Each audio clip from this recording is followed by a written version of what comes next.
Good afternoon. Welcome to Wednesday Wisdom with Bill Evanina. I'd now like to introduce INSA President Suzanne Wilson Heckenberg. Thank you for joining us today for our third installment of Wednesday Wisdom. We have over 600 registrants today for this virtual webinar. So thanks to everybody for sharing their afternoon for us. We hope to make the conversation as interactive as possible. So I would encourage you to use the question box on your screen, identify your name and your organization when posing your question, and we'll try to get to as many as we can. This event today is on the record and open to the press. We have quite a few press joining us today, so we look forward to some good coverage. We're pleased to have Michael Barr from Adobe join us today. He is the director of the National Security Group at Adobe, and we're very grateful today for Adobe's sponsorship support of this webinar. Michael, over to you. Thank you, Suzanne. Adobe's honored to work with INSA and support the thought leadership work that they do within the community. Adobe is also proud of its continued support within the community, helping organizations create, curate, and disseminate timely and impactful content with integrated security. With increased emphasis on remote work, we believe that integrated content security with our Adobe Experience Manager product line becomes more important than ever. We ask everyone to mark their calendars for May 21st. We will be hosting our first virtual Adobe Digital Government Symposium. We will be discussing many topics with public sector officials centered around modernizing the workplace and digital experiences. We ask everyone to please go to adobe.com/gov for more information. I'm honored to introduce Bill Evanina. He has more than 30 years of distinguished federal service, 23 years as a special agent within the FBI.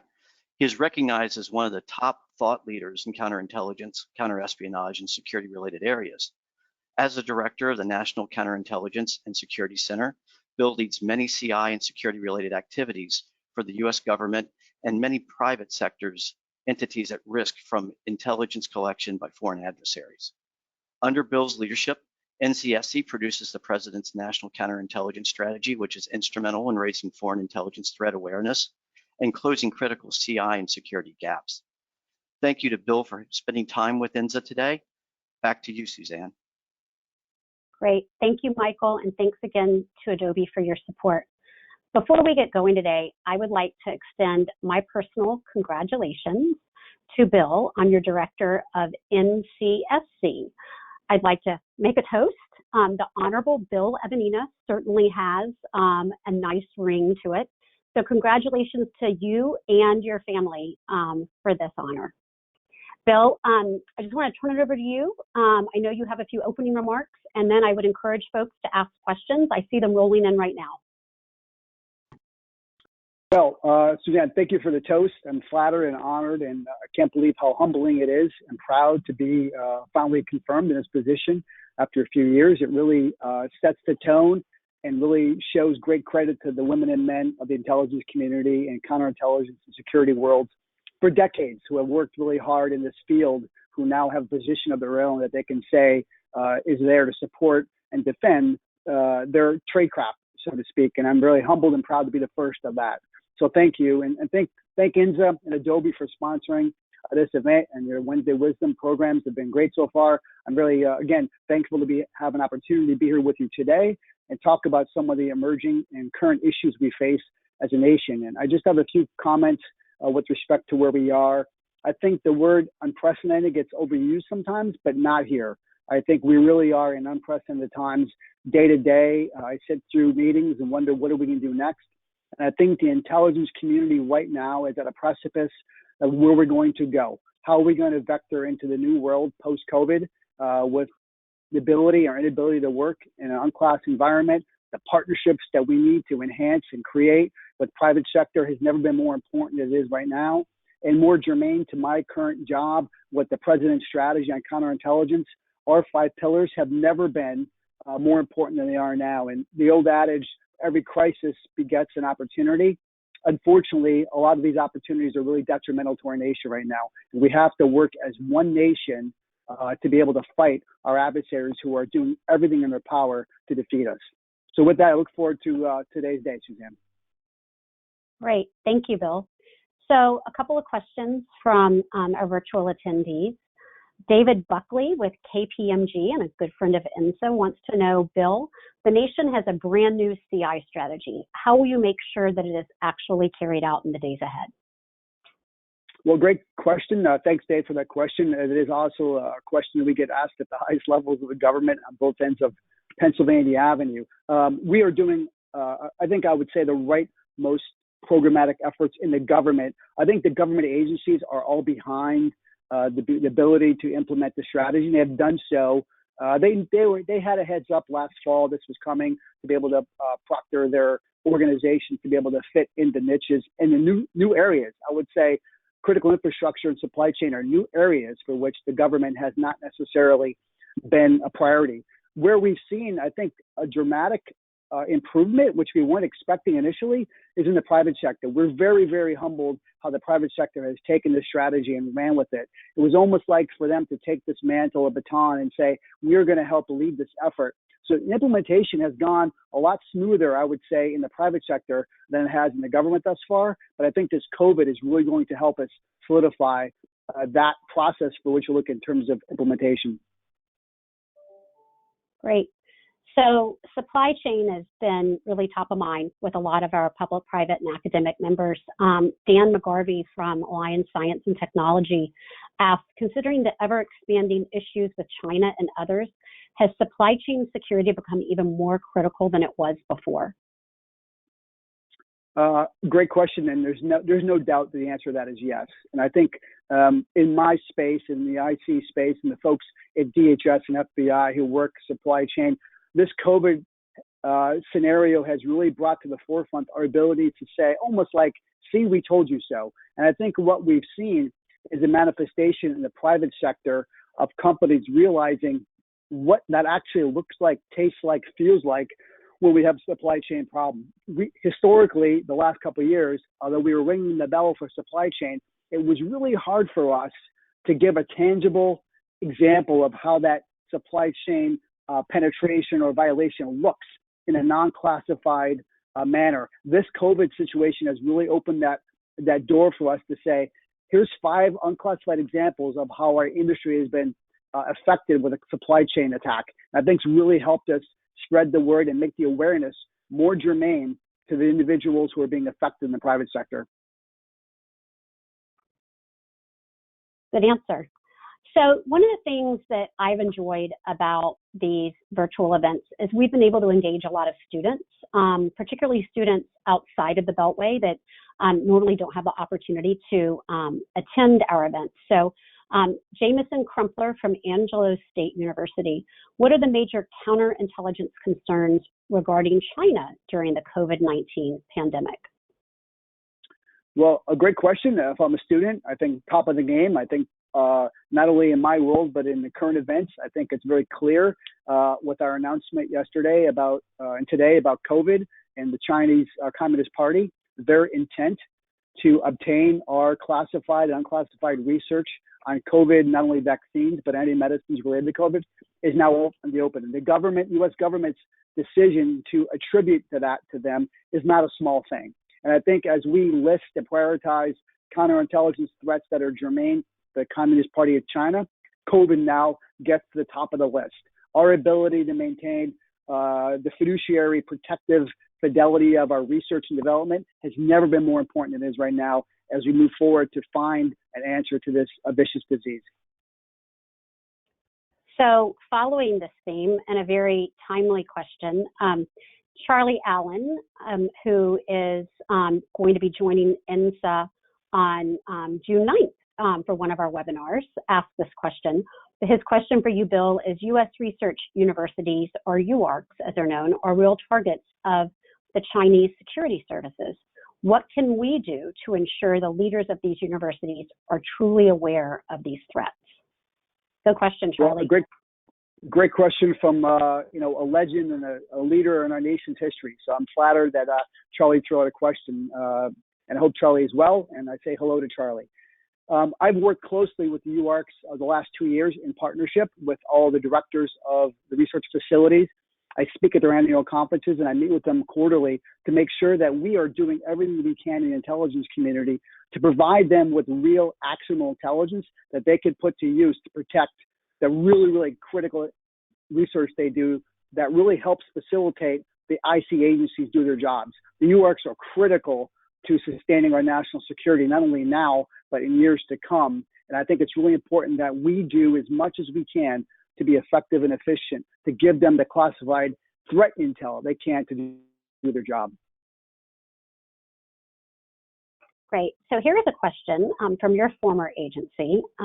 Sharon Halstead from FBI asked how we can best protect critical infrastructure sectors, such as influx of new vendors and new workers during this time. Great question. Thank you, Sharon. I think when you look at critical infrastructure as our first pillar in our counterintelligence strategy, specifically when it comes to energy, financial, and telecommunication sectors, this is going to be a key moment for our nation to be able to make sure that we partner effectively in the government and the private sector to build coalitions to share real-time actionable intelligence, at the same time provide the tools and techniques and maybe reduce regulatory manners and mechanisms to allow our critical infrastructure, which is 100% owned in the private sector, to help them defend themselves and hence defend the nation against these threat actors. Our critical infrastructure is as good as we protect it. You see how the Congress has gone ahead and levied some legislation. You saw the White House this week put out some protective measures on protecting our energy grid. We have to do more of that. We have to enable our private sector ownership of critical infrastructure to be the best partner in protecting what they own and what they provide as a consumer to our nation. Good. So Tim Kapsipis from Trevis LLC asked how industry can better partner with you to meet our whole of nation security and protection objectives. Great question. Thanks, Tim, for the question. I would ask, and I do this all the time, I would ask industry to lead, create solutions that are not only germane to the government solutions, but to whole country solutions. I think what we are really thirsty for right now is private sector leadership innovation in a combined manner to help protect the things that we need to protect. For decades and decades, I think the onus was on the government to provide solutions to protect non-governmental entities. This is really a call to action to say, industry, your experts, your engineers, your policy, the lowest level employee in a company, you are going to have great ideas. Please bring them to the forefront. Do white papers, because we in the government right now are just thirsty for that private sector innovation and solutions that we can use not only in onesie twosies, but to make that a more macro solution across the federal government. So we're about 15 minutes into questions, and I'm going to shift gears a little bit and then shift gears again.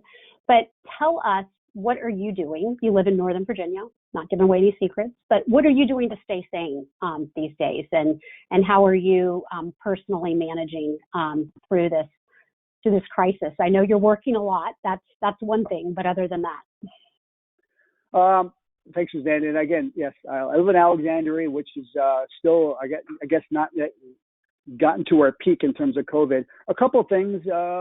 I'll parse this in buckets. My home front has been challenging. I would think my family would probably argue with you whether I'd remain sane or not. I think that's debatable, depending on who you ask. My wife is working full time at home with her company, so she is sequestered in her little office. That's not stopped. I have a 15-year-old who's going stir crazy because he doesn't get to see his friends and schoolmates, and his baseball season was canceled. And then I have a 3-year-old who just has no idea why he can't hug his friends and play with his friends. Also, we're being very vigilant with our hygiene, washing our hands, wearing our masks when we go to Home Depot or anything else is open, trying to be good stewards of our part, what we can do as a family. And I think it's really important. We've learned how to be a family 24/7, like everyone else has. Sometimes that's good. Sometimes that's not good. And I think you have to be able to be a holistic family to be able to share and understand. I think the key function in my family has been, like it is in our other world at work, communication and transparency.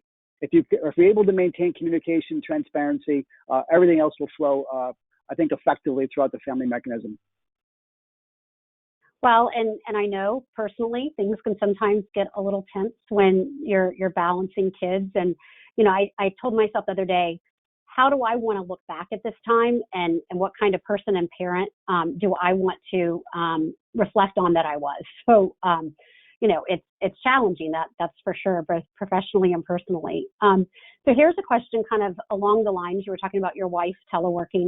Vera Stewart wants to know if you could talk a little about the strategy for teleworking for your organization in times like these. Good question, Vera. Vera, thanks for the question. And I'll kind of juxtapose that to our last question, but I want to make it very clear. The conflict between my wife and I is that her jealousy that actually I get to go to work is manifested itself, where she does not get to go to work. So there's a little struggle with that I get to escape the house on a daily basis to go to my office, and she does not. But Vera, I think to your question, we are at a precipice right now in the intelligence community to immediately find solutions on teleworking. We've identified some pros and cons to having employees work at home. As INSA knows, we're still working through the contractor aspect of that and how does that look and feel like in the future. But we are now, I think, in crisis point moving forward. And when we get back to normal, there is not going to be the normal we knew of pre-COVID. And I think we've been able to identify the fact that we are just as successful, with some exceptions, with people working at home than we were before. And I think we have to be flexible to look at a private sector model and maybe extrapolate that into the intelligence community to be a more effective and efficient, and I would say a more attractable environment for those college students who are coming out and want to be in the IC the next couple of years. I think this is going to be a really good precipice for us to make some really critical decisions moving forward. So along those lines, and I know none of us have crystal balls, but would you imagine that maybe some positions that require a clearance, maybe a couple of years out, might not, if people are able to do some of their work teleworking? I do, and I think that's a good question, and I guess it's a good synopsis, Suzanne. I think that we have to take critical looks like that. Just because you work in the IC and just because you have a top secret clearance, does that mean that everything you do is classified, right? And I think we have to maybe take a few steps back and look at our employee and our human capital to say, what do we actually do? It used to be a pass-fail to get in, you had to have a top secret clearance. Well, that may be the case, but just because you have top secret clearance doesn't mean you can't work at home to do X percentage of your job. I will caveat that, though, as we move aggressively towards what that might look like, we have to find effective solutions to protect that work, protect that employee, and protect their communications from the adversaries who are actually actively watching how we do this right now. And right now, our communication from home to work is not safe, whether it's in the private sector, especially not in the government. So we have to find effective security solutions to get to where we want to be. So here's a question from Nicole at Federal News Network. She asks, can you please give us an update on where you all are in implementing Trusted Workforce 2.0?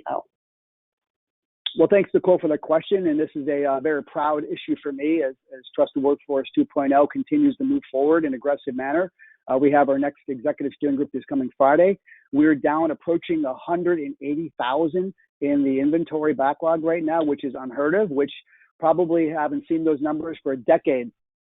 I think the transition of OPM and MBIB into DoD has been almost seamless. We're very proud of that transition. We worked really hard at that. We are seeing incredibly positive numbers of increases in expediency and I would say, velocity in terms of initial clearances right now, numbers that our IC agencies and across the executive branch, again, haven't seen in a decade. We have enormous amount of pride, almost to the point now we're looking at this as what else can we do while we have momentum moving forward. We have consensus across both parties politically. We have a lot of momentum with agencies making great progress. Now might be the time to enhance 2.0 to say what would 2.5 and 3.0 look like. And this goes to the amazing work done by so many people across the executive branch and the government and Congress supporting us in this effort to get where we are right now. We are seeing, again, velocity rates of new clearances and sometimes of upwards of 16, 70% increase than we were a year ago. Thanks for that question, Nicole.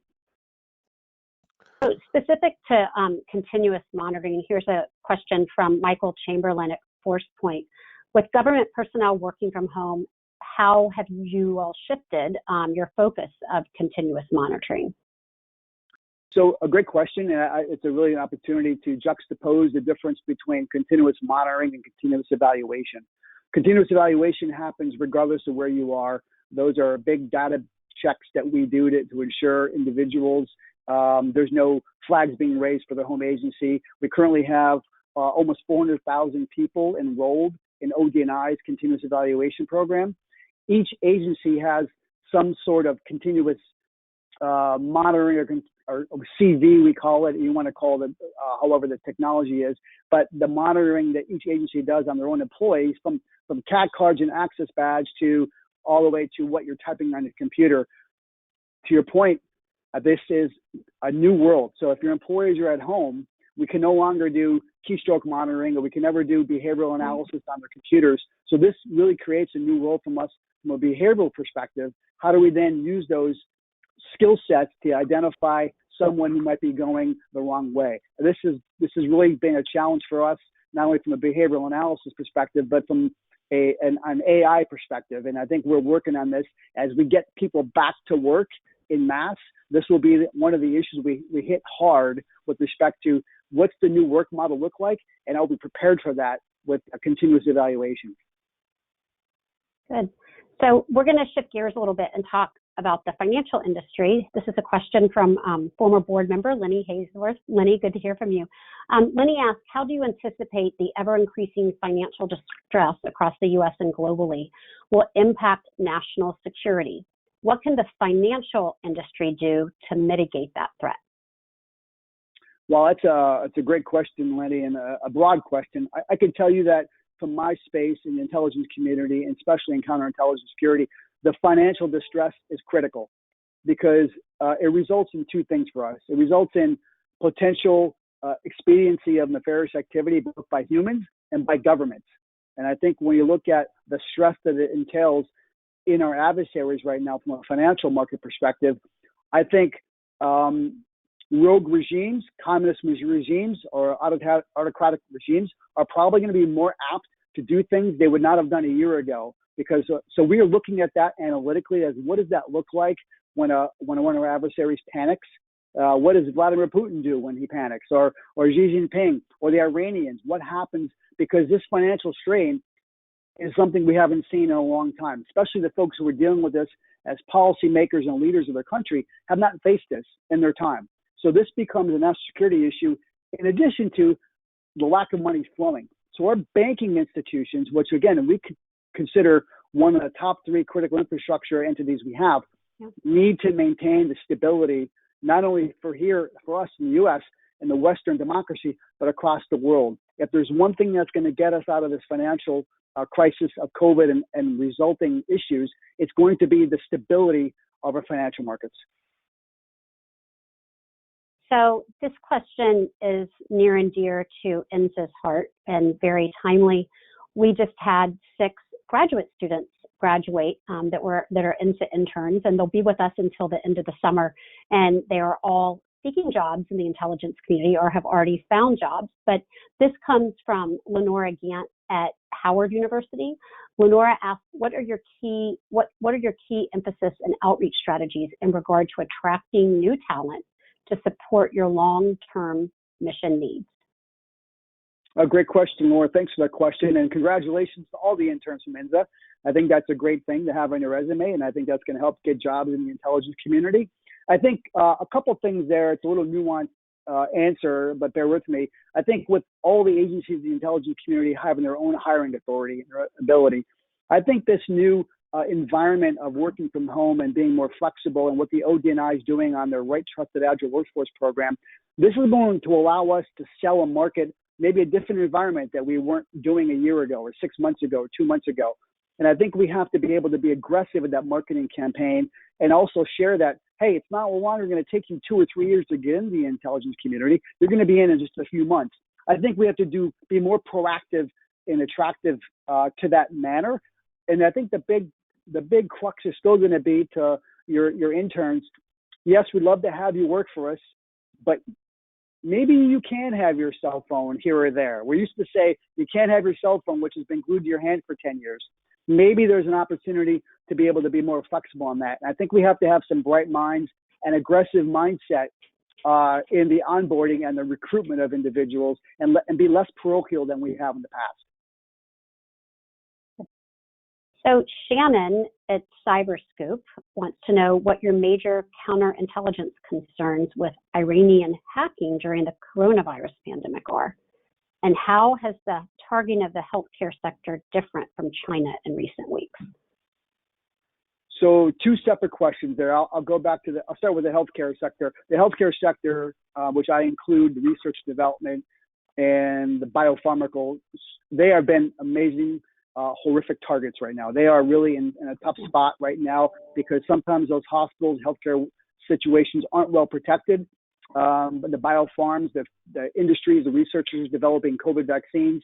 You saw the bulletin that came out today from the FBI and CISA warning those individuals of attacks by nation-state threat actors. It attributed China, the Communist Party of China, as one, but we have seen similar activity from other nation-state threat actors. Iran has the capability and intent to do a lot of the same business.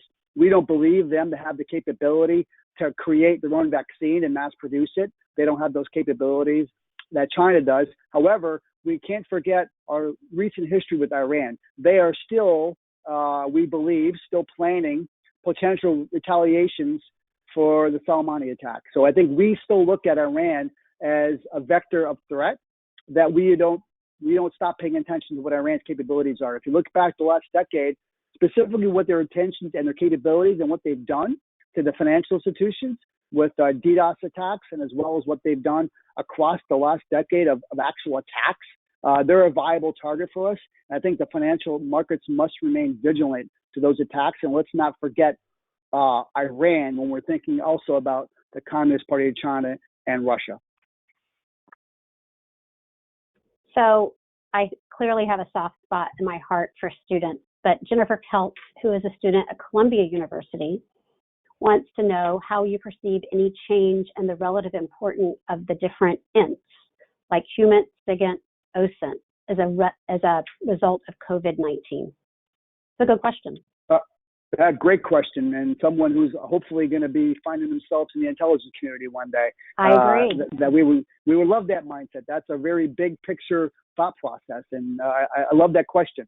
I think right now we are really in the space where we are looking for the best and brightest ints that we have. We've historically found, I always use the metaphor of a pizza, right? Each int has its own little slice that makes a complete pizza. And I think we have to now look at the complexity of the ints to include OSINT, and I would say OSINT times 10.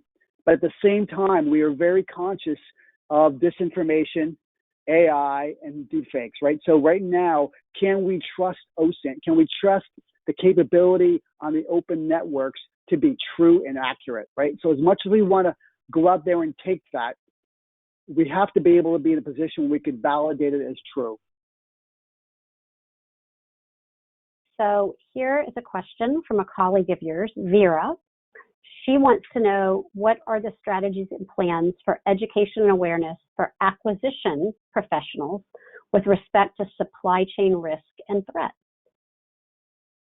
Well, it's a great question from Vera. And I think when you look at our strategy from counterintelligence perspective, and I think I would also proffer that I've said this very clearly, as we look at an enterprise-wide structure, posture of intelligence among any industry, entity, company, and or government, it's mandatory, 3 aspects of those companies must be part of the decision-making process: acquisition, procurement, and human resources.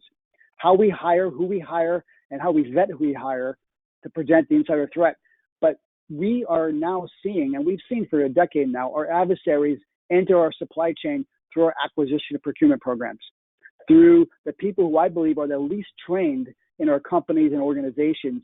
And what we have to do is find a way to increase the efficiency and effectiveness of the training that we give to procurement and acquisition professionals so they can be part of the protective apparatus. And I will proffer, we probably haven't been great at that the last decade of making them part of the protective solutions. I'm pleased to see Vera touched on acquisition. So Carlos wants to know, in general, do you think there is a fear of working in the open source environment? And is there a need for a cultural shift of the IC mindset when it comes to the open source environment? I don't know about a fear. I think there's been, from the traditional intelligence capabilities and human capital, there's always been a reticence of open source, right? Because it's not the traditional SIGINT human. So I think open source has probably not made itself in the mainstay of analytical products in analysis. I would say the last 3 years, it really has. It's taken on its own life, and I think we've really done some great work. I know NGA has done amazing things with open source collection from the sky, and that was Mr. Cardillo's plan years ago. So I think we've done that. With respect to, so I would say not necessarily a fear, but maybe a reticence and a lack of understanding. But I do think there's a complexity to garnering such OSINT and open source information, because I think what we see from a collection perspective, our adversaries' capabilities with disinformation and changing information on the fly, particularly with deepfakes, is going to make this space really difficult moving forward. So we're going to move in a different direction now and talk a little bit about CFIUS. Jetta Breslow wants to know, how serious is the threat of adversarial capital, which is the possibility that foreign adversaries will acquire or invest in companies developing critical technologies? Again, another great question. CFIUS is an important mitigation part of this process. We look back, I think it was in 2016, the Communist Party of China had $45 billion in direct foreign investment into the U.S. And what Congress did when they identified this capability of the Communist Party of China to really use this as a vector to say, if we can't steal the intelligence and the capability and technology and the resources, we're going to buy it. We're going to buy it in whole, or we're going to buy part of it. And Congress has made incremental changes to prevent that. And the IC and the rest of the federal government has really done a good job of isolating these attempts. But again, a lot of that is, I guess, voluntary, and we have to continue to watch and learn our adversaries, primarily the Communist Party of China and Russia, two different entities with two different issues with respect to what they're trying to obtain here in the U.S. But the CFIUS program, I believe, now has turned into itself as a living document, and it will be changed year to year to be able to adapt and deal with the change of business plans, and I would say the change of behavior of our foreign nation state threat actors who see and match our protections with new ways to facilitate procuring of companies, or just a few companies, or just enough of the company to get a few board members on the company. So we're starting to watch that change of behavior and react to it accordingly. So this question comes from me, Bill. Once we return to what we hope will be a new normal, what's the first thing you're going to do when you can get out there and you don't have to worry quite so much about social distancing? The first thing I'm going to do, and I already have this plan, is I'm going to bring my team, my organization together in one group, right? We're going to have one half-day seminar of getting back to know each other, right? I think my fear as a human-based, I'm a cognitive behavior kind of guy. I believe that humans need interaction every day. As much as we have seen productivity stay the same at home, in the private sector, and the government. I believe that individuals who work together, play together, thrive together. And I'm one of those believers in that. So I'm going to spend a lot of my time ensuring that my folks get together, spend as much human time integrating, getting back, telling stories about what they did during the COVID times, what worked, what didn't work, expand on our family issues, and just get back to that core business of being humans working together. Because if you are humans working together, trusting each other, relying on each other, we will get more efficient product as a mission space. I agree. And in the interim, whatever INSA can do to help facilitate that connection, we are certainly here to serve. So one of your colleagues, Charlene Edge, in NCSC, wants to know, with so much going on right now, Bill, what is the one thing that keeps you up at night? Wow. And I don't appreciate that question from Charlene Edge right now. I don't know if I could say one thing other than my 3-year-old who's having nightmares right now. That keeps me up at night. I think I still go back to the core concerns that I have with the intelligence we see every day coming out of our nation-state threat actors. I still am afraid of massive ransomware attacks and massive cyber attacks on our critical infrastructure, specifically our financial industry and our telecommunications industry. I really think that right now that capability intent is there for adversaries. And right now in our COVID environment, that's the last thing our country could deal with right now is some type of shutdown of critical infrastructure by a nation-state threat actor right now. That would be, I think, my biggest concern. And that's what really worries me every single day. Well, I hope your 3-year-old starts sleeping better soon and this can keep you up at night. So from Aaron Biddle, how is election security a priority for your agency? It's a very big priority, and I'm part of that, and the ODNI is working closely with DHS and FBI who own this mission space of protecting the election. The ODNI, as you know or don't know, is responsible for driving real actionable intelligence from the intelligence community into DHS and FBI so they could do their job more effectively. We are part of the process of notifications to congressmen, senators, campaigns, and candidates who are being targeted by nefarious actors. As part of our counterintelligence strategy, the ability for us to maintain our democratic values has never been more important than it is right now, and never been more manifested itself in something so critical as our ability to have free, open, and secure elections in November. So this is a priority for us. It's a priority for the ODNI. It's a priority for so many agencies. We deal with this every day. We have to be able to ensure to our public that not only is our election going to be enduring, but it's going to be secure and it's going to be free. And I think that is going to be an enduring and lasting effort we have to protect our democracy and our republic. So we started off this conversation about the new CI strategy. Dave Buckley had a question about it, but now Arthur Peterson asked, related to the CI strategy, China has used its mass agent approach to recruit resources broadly across U.S. institutions. How will the new CI strategy work on this particular challenge? A great question. I think when you look at our outreach capabilities across the agencies that are in this space, from the Department of Defense, FBI, DHS, and ourselves, the ability for us to be in an unclassified mode, as well as give CEOs classified one-day briefs, to share real-time, real-life anecdotes of what we see from the Communist Party of China, how they're manifesting their threat from non-traditional collectors to 1,000 Talent Program, Confucius Institutes, how they're procuring parts of companies. That entire span of nefarious activity by a whole of country approach by China has really made inroads with CEOs and CISOs and CSOs and even general counsels to understand the complexity of which we are being under attack. I think when you see just recently, the last year or so, we've had a horrible year with insider threats, both in the government and the private sector. I think the FBI is probably upwards of 50 arrests and indictments of individuals just supporting the Ministry of State Security and PLA of the Communist Party of China. When you look at the Harvard case, the professor up there, the chair of that chemistry department, not a Chinese national, not an ethnic Chinese individual. I think that's really important to note, that this is not about race, ethnicity. This is not about the Chinese people. This is about the nefarious activity of the Communist Party, using every angle they can to facilitate the theft of that intellectual property and using anyone in that space. So I think that is really important. The more we share that with CEOs, with college university presidents and presidents of research facilities, the more they understand it. And we have to be more honest and open and share our classified information with them more effectively, which we're getting much better at. Speaking of educating different entities, and we have about 5 more minutes, everybody, so if you have any questions, send them in now.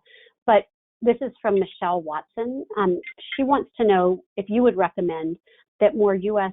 CIOs, CSOs gain a greater understanding of geopolitical risk related to China and how they affect the business sector? Oh, great question. Again, a big thought question, and I would absolutely encourage that. I would encourage two things. First of all, I would encourage CISOs and CSOs and general counsels who are out there that are working in medium to large size companies, and even for that matter, small companies. Two things: understand the geopolitical mindset of Xi Jinping, of Vladimir Putin, and how that manifests itself in their specific world or industry or sector they work in. Number two is do your best to get a security clearance. Make yourself available to be able to get classified information so you could help advise and inform your C-suite, your board of directors, of why these threat vectors, indicators of compromise, insider threat issues are germane to your particular business. And I oftentimes hear CEOs and CISOs say, well, we don't make anything that the Russians or Chinese would want. Well, that's not true. And I think they just don't know that. They don't know their equities of their company, especially when it comes to even Iran or Russia, with the theft of dual-use technology. Sometimes they don't even know they're a target. So yes, I would say two things: become more aware and more knowledgeable of one-on-one level geopolitical issues. And number two, I'm trying to obtain a security clearance. So I've got time for probably two more questions. This question is from David Holder.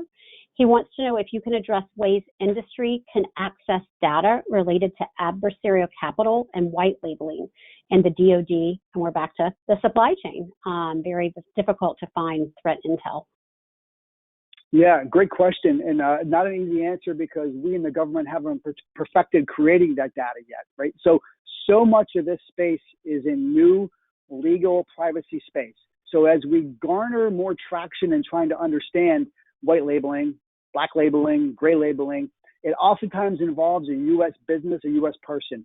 And that provides a whole lot of challenge from a regulatory perspective, or even a putting in a list companies that may or may not be on a label or a list. To put U.S. companies or U.S. persons on a list is problematic, right? So the Chinese, I think, are very smart about that. So their intent to procure parts of a company or half of a company prevents us from being able to put companies on a list. And I think to get to a place where we want to get, the white list might work. And we work every day with DoD, DHS, and GSA for that matter to find viable solutions that are going to work from an acquisition perspective. So we're going to close with a final question. And again, it's kind of related to universities, but Marianne Kramer at IARPA, very interesting question, asked, should the IC increase our presence at universities to counter efforts such as the 1,000 talents in the Confucius Institute? Great question. And I'm not sure the answer is increase our presence. So we've had a robust outreach the last year or so between my shop, the FBI, and DHS with over 150 university presidents. I think with Dr. Jugermeyer at the Office of Science, Technology, and Policy in the White House, I think we've gotten to a place right now where academia is moving down a road of mitigation. I think they finally understood the threat, the significant damage that can be done with the 1,000 Talent Program. Again, the FBI made a lot of arrests and indictments last year. We saw members of the 1,000 Talent Program just get up and leave on their own last year. They know that train is leaving the station. And I do think that the more pressure that universities put on themselves, the more peer pressure that will intend them to mitigate. I think it's a good time right now where the government gets out of this business space. I think the academia is in a good space to do self-mitigation. And I think they've been doing a great job of that the last 6 months, and we encourage them to do so. I think the FBI, DHS, ODNI, Intel community is probably going to minimize their interaction in that space. Great. Well, thank you, Bill. Thank you for your service. Congratulations again. Any closing thoughts for our virtual attendees today? A few thoughts, Suzanne. First of all, thank you for having me part of your great, robust program that you're having on Wednesdays. I think this is really important for everyone to be able to do this and still see each other, hear these issues, have questions. I think as you go forward, this will become a very big thing. And kudos to INSA, and thanks Adobe for sponsoring it. My last comment would be, as COVID ends or doesn't end, our nation's threats and vulnerabilities we have aren't going away. They're just not. I do think, though, this is going to be a significant, real call to arms for two things. private sector leadership in getting us to a safe place as a nation. And number two, forcing the real private-public partnerships that we've called on for years. I think this is really going to be the place, specifically in supply chain, where we're going to see private sector industry leadership lead the way, lead government to where we need to be 2 years from now, 6 months from now, to protect our supply chain and infrastructure. I think this is going to be finally that call, and I look forward to industry taking a leadership role as we move forward. Again, thanks for having me, Suzanne. I much appreciate it. Thanks again, Bill. Thanks again to Adobe. A couple of upcoming events I just wanted to make everybody aware of. On May 27th, George Barnes, the Deputy Director of NSA, will be joining us. June 2nd, John Sherman, CIO at ODNI. And then I mentioned earlier on June 9th, the Honorable Charlie Allen will be joining us. So you can register for those events on our website, and please just take 60 seconds and fill out our surveys. Let us know what we can do better to engage you with speakers that you want to hear from in the next few weeks. And as always, I hope everybody stays safe and stays sane, and thanks for tuning in. Have a good evening all. Thanks, Suzanne.